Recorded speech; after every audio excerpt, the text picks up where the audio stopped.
Not everybody's goal is to do that. Some people start a bakery because they really like baking and they'd rather be baking than trying to grow a huge business. The biggest misconception people have around business is that if I start a bakery, I should be working in the bakery baking the bread. Here's the thing, as an entrepreneur, it is not your job to market, sell, and deliver a product. It is your job to build a business that can market, sell, and deliver a product without your operational involvement. Entrepreneurs build assets, and we build assets that can work without us. Yes, I agree that ultimately that should be your goal.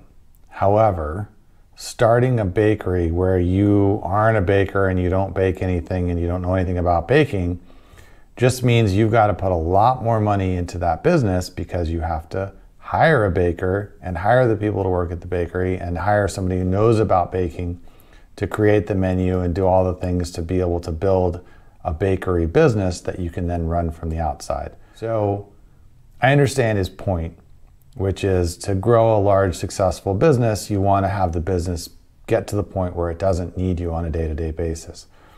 But very few people have the money to walk in and say, I'm going to throw enough money at this to have all the people and all the things in the business already in place when I start. What happens for most people is they start a business around something they know how to do, like baking. And then as they develop more customers and the business grows, then they hire an assistant baker and they hire a cashier. And over time, they grow the business, or they can do, to where they no longer need to do the baking or any part of the business. They can operate it from the outside. First of all, not everybody's goal is to do that. Some people start a bakery because they really like baking and they'd rather be baking than trying to grow a huge business. But for the other people that do want to grow a large business and not have to bake every day, they're still going to have to start at the ground floor most of the time because they don't have the money to start from the outside.